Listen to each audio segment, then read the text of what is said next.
Rapaz, esse John Walker é malucão mesmo, hein? Sujeito muito doido. Ah, vocês estão aí. Olá, tô aqui lendo Capitão América, Capitão contra Capitão. Uma delicinha de edição. Vamos conversar sobre isso aqui? Corta pra vinheta, produção.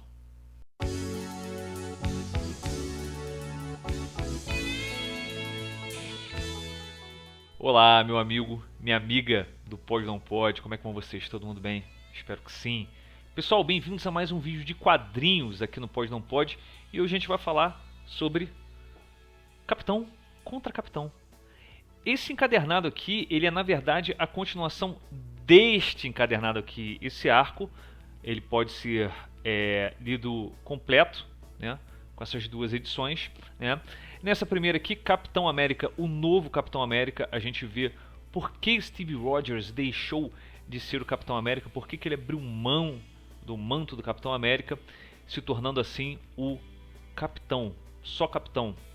E aqui a gente vê as consequências disso, né? A gente sabe que nas histórias em quadrinho nada é definitivo, né? Ou será que em algum momento será? Ou será que em algum momento foi? Enfim, Capitão América, Capitão contra Capitão é um encadernado de luxo, mais um da editora Panini, essa linha de encadernados de luxo, tá sendo do balacobaco, hein?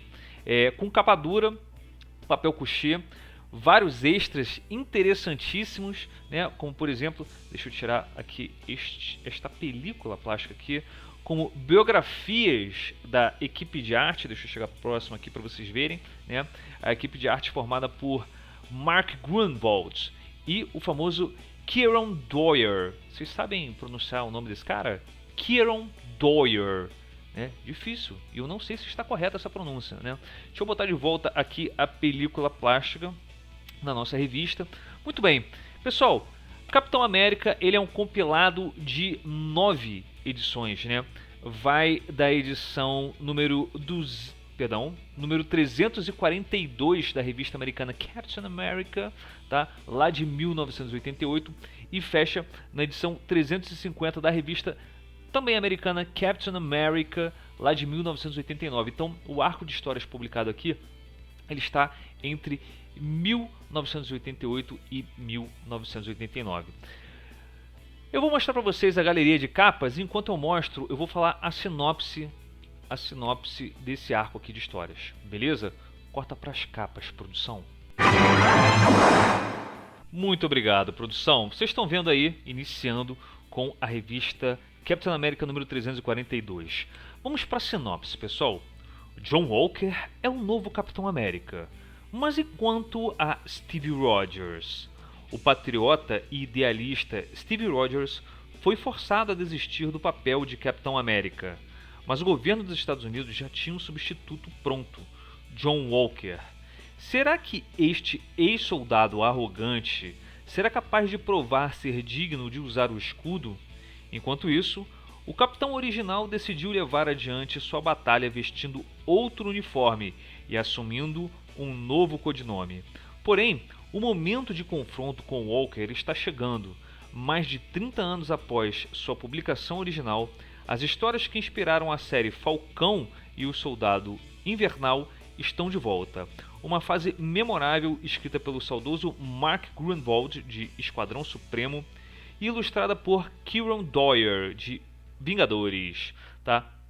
Pessoal, essa história, conforme vocês viram aí na sinopse, mostra o John Walker, que ele vai se tornando, ele vai entrando numa espiral de violência e loucura enquanto ocupa o manto do Capitão América. O John Walker, ele tem uma vida de desgraça, né? Coisas ruins acontecem com ele. E o comportamento dele, ele vai sendo alterado por conta dessas coisas ruins que acontecem com ele, né? Existem pessoas com personalidades distintas, obviamente, né? Enquanto algumas se comportam de uma forma mais cautelosa, mais cuidadosa depois que algo acontece, outras se tornam um pouco mais arredias, ou então até suicidas, né? Violentas. E o que acontece com John Walker aqui é uma, conforme eu falei para vocês, espiral de violência. Ele vai se tornando cada vez mais violento de acordo com as situações que ele enfrenta, né? E as consequências disso são trágicas. Como vocês viram na capa de Captain America número 350 e na capa do encadernado também, esse arco ele tem o momento principal, né, o seu ápice, o confronto entre o John Walker, o novo Capitão América, e o Steve Rogers, o Capitão América clássico que a gente conhece aí do cinema. O pessoal que gosta muito da Marvel Comics no cinema sabe muito bem quem é Steve Rogers, né? E o Steve Rogers, nessa história, ele começa a contestar por que razão ele desistiu tão fácil, né? Por que ele entregou tão fácil o manto do Capitão América para o governo americano, sendo que ele não representa o governo americano. Repito, o Capitão América não representa o governo americano. Ele representa os mais puros e nobres ideais norte-americanos. Beleza? Pessoal, essa história é extremamente interessante porque mostra pra gente como foi idealizada originalmente, né, a existência do agente americano, que é o personagem que o John Walker passa, é o codinome, né, que o John Walker passa a adotar, né, depois dessa história aqui, né, e que a galera ficou conhecendo também nesse seriado, né, que saiu aí recentemente, Falcão e o Soldado Invernal. Beleza? Volta pra mim aqui, produção. Muito bem, gente. Eu não tenho como não recomendar para vocês a leitura disso aqui, tá? Mas, por favor, comprem, se vocês puderem e quiserem, obviamente, a dupla de encadernados. Um complementa o outro, obviamente, né? Começando com Capitão América, né? O novo Capitão América, e concluindo com Capitão contra Capitão, tá? Além de você ter um material excelente de leitura, porém, vamos deixar as coisas um pouco mais claras, né? É um excelente material de leitura, porém, não espere uma obra-prima, tá? Isso aqui é para você ter mais o conhecimento de como foi criado, como foram criados determinados personagens, porque o que é apresentado para a gente na mídia de vídeo, né? Nos filmes, nos seriados que a Marvel Studios, que a Marvel Studios vem fazendo por aí, é muito legal para apresentar personagens, só que as histórias elas são extremamente rasas, praticamente todas elas. Então, para você ter um conhecimento melhor, cara, para você entender os ideais mesmo, por que os personagens foram criados, né? Qual é a personalidade dessas criaturas, né? Você precisa ler, cara. Você vai ter que ler, né? Então, a leitura disso aqui acaba se tornando muito interessante para você conhecer um pouco melhor os personagens. Beleza? Pessoal, conforme eu falei para vocês também, essa história aqui, ela mostra o John Walker, né? O novo Capitão América, entrando nessa espiral de violência, de loucura, até ele vai ficando insano. Os acontecimentos são tão pesados, né, dessa história aqui que consta nesse arco, né?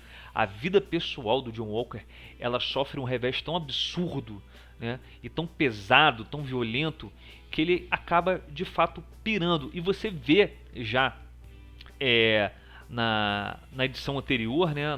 Nesse outro encadernado aqui, o novo Capitão América, você já vê que o John Walker ele é na verdade um extremista de ideais, né? Ele não tem um controle, para ele tudo tem que ser exagerado, e ele exagera até na violência, né? A maneira como o Mark Gruenwald, que é o roteirista, argumentista deste arco, trabalha, ele é muito interessante, porque ele consegue mostrar o John Walker definhando em termos psicológicos, né? E o Steve Rogers reconhecendo cada vez mais, até chegar no momento final da história, né, que ele é de fato o Capitão América. Ele precisa ser o Capitão América. Ninguém consegue ser o Capitão América além dele, né? Ele é o melhor. Tem que ser ele, né? Ele representa os ideais puros, né? Ele é incorruptível, né? Ele não comete o ato de violência desnecessária. Tem que ser o Steve Rogers. Ele que representa isso. Por mais que ele precise de ajuda, né, de amigos e até, de repente, de um rival, para poder entender que o Capitão América tem que ser ele, né? Então a maneira como o Mark Gruenwald ele conta essa história, ela acaba sendo interessante, que ele vai fazendo os paralelos, né? Ele consegue contar a história dos dois personagens, tanto do Steve Rogers quanto do John Walker, sem virar um troço que vai se batendo, né? Que vai se contrastando até também. Então ficou muito legal, a forma como o Gruenwald escreveu foi muito boa, tá? E já o Kieron Dwyer na arte, eu já tinha falado sobre ele na edição anterior. Não curto a arte dele não, cara. Ele é inconsistente, né? Em alguns quadrinhos ele vai e desenha de forma bacana, que me agrada, né? Nos outros ele faz uma arte que é meio confusa, às vezes parece até um pouco, não quero falar preguiçosa, né? Mas parece que é feita de qualquer forma. Eu sei que não é, né? Mas é a impressão que me dá, né? É a questão de gosto pessoal. A arte dele não me agrada, tá? Então, mas também não prejudica em nada a experiência de ler, de consumir este material. Beleza? No finalzinho desse encadernado tem uma história muito interessante sobre o Caveira Vermelha, né? Que reconta um pouco da carreira do Caveira Vermelha. Eu recomendo vocês que leiam Caveira Vermelha Encarnado, né? Porque essa revista aqui conta sobre a infância / adolescência do Caveira Vermelha. Então eu acho que uma história vai complementar a outra, né? Certo ponto. Tem uns furos de roteiro aí, porque às vezes as pessoas escrevem algo, desconsideram, né? Isso é muito comum nos quadrinhos, né? A gente tá falando de um super-herói. Eu acho que o Capitão América é da década de 40, né? Então, olha aí a idade desse personagem. Já teve milhões de interpretações diferentes e milhões de histórias. Então, muitas vezes um roteirista acaba ignorando fatos pretéritos, né? Mas tudo bem. O que mais que eu preciso falar sobre isso aqui? Detalhe importante. O que você vai ver também nessa história aqui, nesse arco de histórias que é muito importante, muito interessante, é ver personagens que passaram pelas histórias do Capitão América, alguns sumidos, né, como o Demolição, um personagem interessante até, né, e outros nem tanto como Falcão, né. Você vê também o nome, eles acabam formando a Cascavel, eles acabam formando uma espécie de equipe de apoio ao Capitão América. Cascavel, inclusive, teve até um lance com o Capitão América. Ela, originalmente uma vilã, acaba se aliando ao Capitão América Steve Rogers, tá? Enquanto do lado do John Walker, o Capitão América substituto, né? Você vê o Estrela Negra, né? Que seria o novo Bucky, né? Perdão, que seria o novo Bucky, e ele vai ter um futuro não muito glorioso, né, pra frente, o Estrela Negra, tá? O agente americano, o Capitão América, o John Walker, vai se tornar um agente americano. A gente vai ler uma revista sobre o agente americano mais pra frente e eu vou recomendar elas aqui pra vocês ou não, tá bom? Pessoal, eu recomendo, mais uma vez, eu recomendo a leitura. Podem comprar de olhos vendados e divirtam-se. E aí, vocês digam pra mim o que vocês acharam de Capitão América. Capitão contra Capitão, mais um vídeo sem spoiler. Consegui não dar spoiler nenhum. É fácil de não dar spoiler, é só não falar, né? Me digam o que vocês acharam disso aqui, se vocês leram. Se vocês querem ler, falem aí nos comentários pra mim. E se você quiser e puder, deixa seu like, se inscreve no canal. Valeu, beijo no coração de vocês. Sobe os créditos de produção.